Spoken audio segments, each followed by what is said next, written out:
Do y'all ever feel pressured to be positive all the time? I do. I really do. And I feel like I'm basically, I'm generally a positive person. But then there are times where I struggle to get my body to respond to stress properly. And I also have issues with mood swings and being agitated and irritated easily. So it's like, on one hand, I understand I have a diagnosis, whatever, PTSD, manic depression, bipolar, whatever, that's fine. But sometimes I really feel like I'm not the one with the issue. I feel like there's something wrong with my environment, and my body is responding to a screwed up, surreal environment more than there's something wrong with me. But like, that's fine.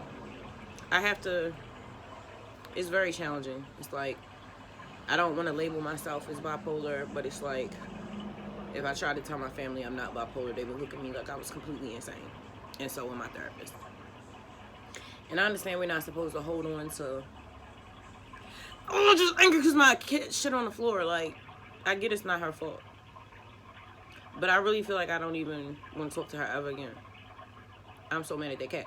And then my son's all giving me a speech. Oh, you can't carry around. I'm like, all right, I know that. I'm not trying to carry around negativity. But it's like, at what point do you allow yourself to process your emotions? How long do you have to process them? Like, I'm not mad about the situation right now, but I still don't mess with that cat right now. Like, I get her, oh, she couldn't get to her little box, whatever. You shit on my floor.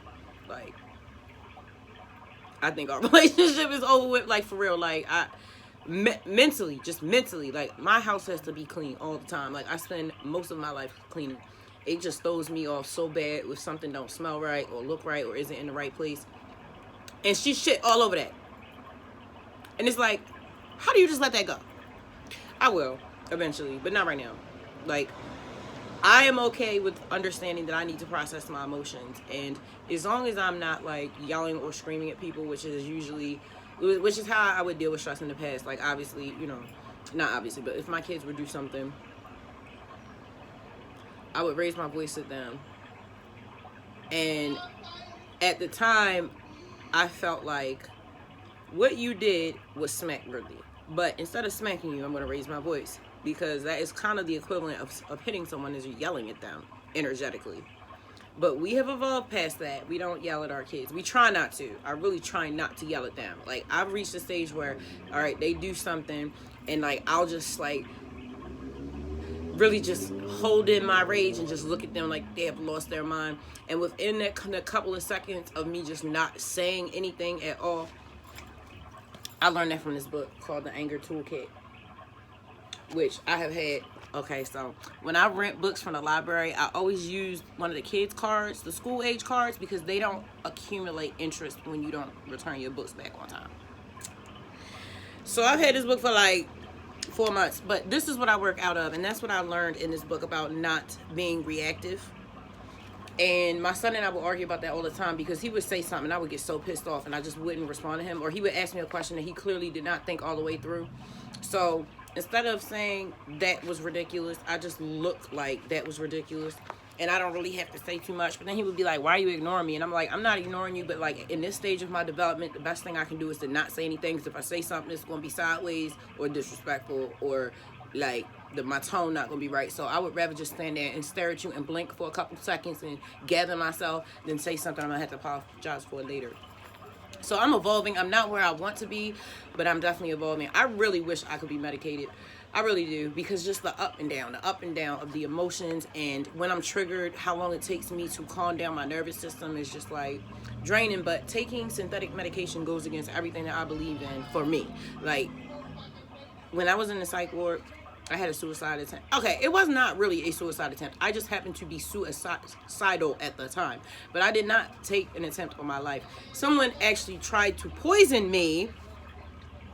I read this article. I'm not even going to tell y'all what the article said, because that was my mistake last time. I read this article about how to poison somebody and not get caught, okay? Using something that everybody buys and probably has bought at least once in their lifetime. But I'm not going to tell you what it is. So you buy that and you put it in the food, and it causes your stomach, whatever, it causes your internal organs to break down over time. So I was stupid enough to tell this girl that just because it was something I had read and we were just having a conversation. So she turns around and does the same thing to me.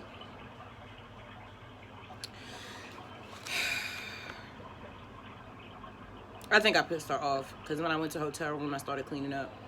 I don't know, whatever it was, she did that. So it made me really sick, and I ended up in the emergency room. And because I was suicidal at that time, they kept me. And then they found out I had a, drug addiction or whatever, and that I was like severely depressed, like to the point where I could barely walk or speak. And then they sent me to a rehabilitation center, which I had heard about rehabilitation centers, but really only like in movies, like not in real life. Like I really didn't know anything about that. So they sent me out in the middle of the mountains in Cumberland, Maryland, and they were literally like deer outside of my window type shit, and I had to be brought back to life, literally. Who is texting me? I don't know who that is. It just says, guess what? We miss you. So weird. This is why I took my phone number off of my... It's not on my website. It's on the Google. When you Google my company, Masters of Fate Music, my phone number used to be there, but people keep putting me in group texts. So I had to take that off the internet, but it takes up to 30 days to process. Everything takes so long to process. Like, I keep telling my kids this. Anything you sign up for or any type of process always takes longer than you expect and costs more. Like, I'm really learning these things on my own. I don't have parents or grandparents or cousins, aunts, sisters, uncles, cousins, nothing to help me through life. Just me and the things that I read and the videos that I watch and experience. And going from that and trying to get where I'm going without a solid community is going to be challenging, but this is the road that I'm on. But the point is, sometimes you're going to be upset, but there are tools to manage your emotions, and I'm on that roller coaster right now, because not every day is all smiles, but every day is a good day. You just have to get your mental straight, and that's where I'm at with that. So this is a really, really good book. It's called The Anger Toolkit. Helps you get unstuck from anger, find calm right away, and create lasting emotional balance, which are all things that I'm trying to do. So it's not a book that you just pick up and read. It's a workbook, and just like read a chapter here and there. I've even seen this laying in a couple of my videos because I had just finished looking at it.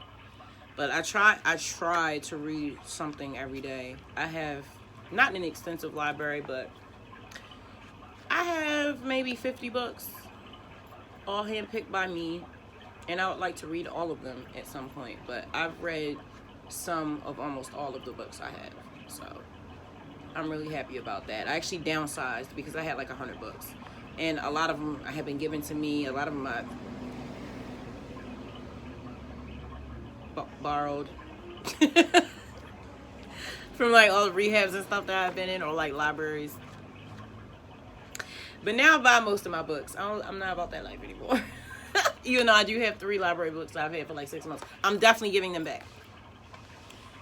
So thank you so much for letting me talk to you about this. I appreciate every like, share, and subscribe. You can check out my music on any streaming platform, from Google Play to Pandora. Even though I haven't been on Pandora for years. I used to, though. It was pretty cool. I should check that platform out, because my music is definitely on platforms that I don't even use. Some of them aren't even from this country, and that's pretty cool. People in other countries are listening to my music. That's dope. Under the Fury of Abyss, and my website is www.mastersoffatemusic with a K, because we make that sick music that heals you, boy. And really, I'm just waiting for my money to come, and waiting to get my carpets clean, and waiting to go to the studio and practicing my music every day.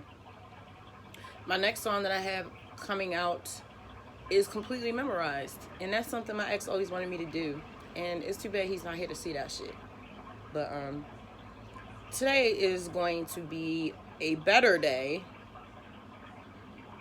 Well, how's it gonna be a better day? My attitude will be better for the rest of this day, because I'm glad I got this off my chest, because it's a process. It's a process to mastery, and I'm working very hard on it every single day. But you gotta show the good, bad, and the ugly. And that's why we're here. So, thank you so much for your time. I love you, and I will see you in the next video. Peace!